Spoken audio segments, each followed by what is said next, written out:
All right. So that's the first section. Now, the second section is even though I think this is important, so I thought that I should do it today. So, in the bulletproof system, I've already covered website. Now, I'm talking about a special section in my website called the investor portal. So, during one on one calls with you guys, I told you about that. I have a specific way through which I have my investor portal set up. All right. So I'm going to go through that and let's talk about that. Right. So, number one, the purpose of an investor portal is number one, offer a password protected login for your onboarded PML. So, random peoples are not accessing this page. The people who are in your system, who are your PMLs, are logging into this page. So, these are onboarded PML. All right. So, make sure you understand. PMLs, these PMLs can now view available properties for investing that you have. They can go through this portal, they can review property details like pictures, videos, and your underwriting. Through this portal, your PML can make a hard commit, and this is where you list your past closed deals. So if you were ever wondering, well, how do I manage all of this? This is the purpose of the portal. And it's very strong because to your private money lender, it comes across as you're very, very, very organized and you're helping them through the process. All right. So I don't know if I'll be able to do it right now, but at some point I'll show you guys how my private money, how my portal works. But I have screenshots over here. So this is how it looks like. If you go to my website, this is my homepage. This tab right here, it's called private lender login. When they click on that, this is what they get. It's a password. And it's not very sophisticated, believe it or not. There's one password for all PMLs. So it's not a each for it's not a password for each PML. So it's very simple. And what I do is every 2 3 months I change the password. All right, so it just changes, and I just email my PMLs, hey, this is the new password. So they cannot access the page unless they have the password. Okay. When they log in, this is what they see on the portal. The portal can also have some tutorial videos. Have one or two tutorial videos to show them what is the purpose of the portal and how to use it, right? It's helpful. They usually go through that. The portal has, again, tutorial videos, list of active properties, list of sold properties, property listing page, and PML commitment form. So if they scroll down, this is what they see, the properties that are coming in, and there are several status of each property. So active properties have a brief property. Basically, they are at different stages. So each property has an address, in this case, a picture, basic specs, 3 bedroom, 1 bath, 1,500 square feet, whatever, something like that. And for more details, then PML can click on a button. So there's a button below this.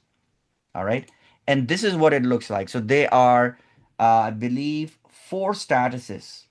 So below active properties, I have listed all the past properties that have come through the system in our sold system. So that's the sold properties. Why do I have the sold properties? What it does, it helps your investor because they're looking at the current property, right? And maybe they don't like a 2 bedroom, 1 bath, or they don't like something, it's too small, it looks really crappy or whatever, right? But I want them to look at everything that we do. I want to be transparent so they can see what I've done in the past, right? You can't make up stuff, right? You can't just like I spoke to someone before that, well, I'm just afraid to show them the kind of properties I buy. Well, guess what? At some point, they're going to look at the property. You have to be transparent with them. Otherwise, you're setting up for a wrong expectation. And the last thing you want to do is they're on board, they're your PML, and you bring a property and they get shocked and they go, oh my gosh, I didn't know that you buy such crappy property.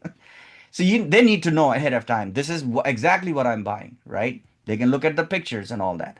Obviously, we get better at it. I don't buy any property that is not close to being habitable, just like how Scott teaches, right? So I avoid. If I do buy something that needs a little bit work, I'd rather do it with a PML who's been with me for a while, who's done a couple of properties with me. So they kind of have a lot more kind of a confidence in me where they kind of see that, okay, I've done my underwriting. I know that there's equity built in the property, and the repairs are very minor, right? The last property I bought in Saginaw, it actually was missing. When you entered the property, there was literally a part of the siding that was facing outside was missing, right? Which was not a big deal. I mean, it was just very small section, but that was very obvious. Number one. Number two, I forgot what it was. Oh yeah, there was no water heater. And my principle is I don't buy these homes without, at least a water heater. But I bought the property really, really cheap. So I figured out that, what it's going to cost me for the water heater and then getting that fixed up. And so I went with an investor who's worked with me before, and I explained to him, yes, he said, oh, you noticed it right away. Oh, this is missing. And I said, yeah, but don't worry about it because, there's enough spread in there. I should be able to get those things done. And sure enough, we got it fixed up. Looks really nice. Brand new water heater. Of course, that's great, right? And it got filled. So you want to put it out there. You want to let your private money lenders know what it is. And through your investor portal, this is what you can do. Okay, so now let's talk about the status of the property. So when they look at the properties, right? So I've tried to do a little close up on it. I have four statuses. Status number one is an active property. This is a property that is under contract and it's actively available to all my private money lenders. So anybody can click on it, click on this button right here which says active, and it'll open up into the property page. Second status is reserve property, which a private money lender clicked on it, saw the underwriting, looked at the pictures and everything, and committed on it. So it hasn't closed, so I leave it there and I change the status to reserved.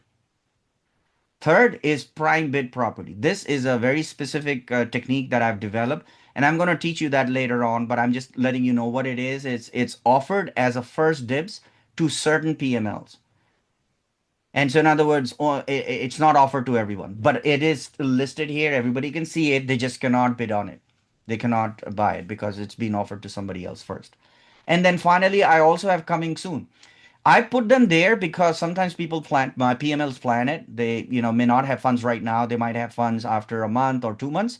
So they like to see what's coming, right? So I'm working on several deals right now. I'm talking to the seller and, we haven't agreed on something yet. So it's not under contract yet. So I list them as well. So these are the four statuses that are in the system. Now, let's say they click on the button on an active property, which means it's available. When they click on it, this is what they get. This is called a property listing page. So on the property listing page, now all the details have to be there. So what's on this page?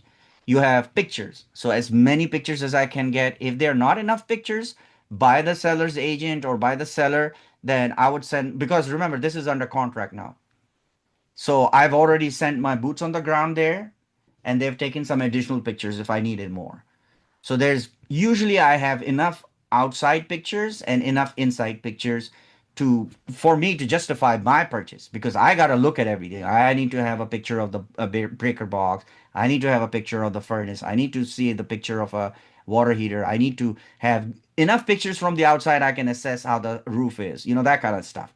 So if there are only three pictures, I would never even offer on that property, right? Till I get enough information. But now it is on display. So it is my job. If you're going to use this, then it becomes your job to make this as detailed as possible. And trust me, guys, if you go through all this trouble, you're just going to minimize the time that your PMLs will for them to make a decision. If you don't, then guess what? They're going to ask all these. Well, I don't see enough pictures about the roof. I don't know how the roof looks like. Now you're running, trying to send somebody over to take roof pictures. If you do it correct the first time, you won't have all of these issues. So that's why this thing works really, really well. Also, what I list on this is again, if you see in this picture, I do list the terms. So just so that there's no confusion that it's 5-year term or whatever, 12% interest rate. And I list the closing date. So they're aware that this property has to be closed by this date. And then I again list the procedure. What is the next things you have to do? All right. Now, if you notice, there are two buttons here. All right. This one says this property is reserved, but actually it will say commit on this property. That's what it would say if it's available. And the other one says click here for property report.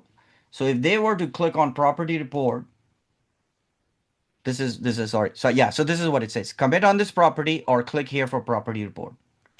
When they click on a property report, this is a template that will be available to you. So it's between 16 to 28 pages of a very, very, very detailed property report. And what's included in this report is I have tax information, I have if I have mortgage information, some market data. Again, this is from PropWire. You can get it from anywhere. So I basically take screenshots and put it in there. Then I have sold comps. Then I have rental comps. Then I do one page, my underwriting summary of why this property is a great slow flip property, right? So, in other words, you're doing your due diligence enough so you can justify to your private money lenders that yes, you've done enough research, you've done enough work. That doesn't mean that they don't have to do their due diligence. They can do it. But in 99% of the cases, once my private money lenders see all the trouble that I've gone through, I don't have any questions. Very rarely I've had somebody come back to me and say, "Well, what about this? Or what about that?" Right? But if you go through all this trouble, I'm guaranteeing you that. So remember that page? There were two buttons. One was commit on this property and property report. So this was the property report. Now the other button was commit. So let's say he's gone through all the details. He's satisfied. I love it. Let's do it. I've had PML call me and say, yes, let's go for it. You know what I tell them? I tell them, would you mind completing the form for me? And why am I doing that? It's for them to know. And of course, for me to know that, hey, this is serious. We're doing a hard commit. So they literally have to complete the form where they put their name, their email, and then they say, yes, I confirm that I've completed my due diligence. Yes, I confirm that I'm committing to lend on this property. And yes, the most important thing, I realize if I fail to close or back out, I may lose privilege access to this portal. Right? You're just letting them know that this is serious stuff, right? And so that's the main purpose of the investor portal.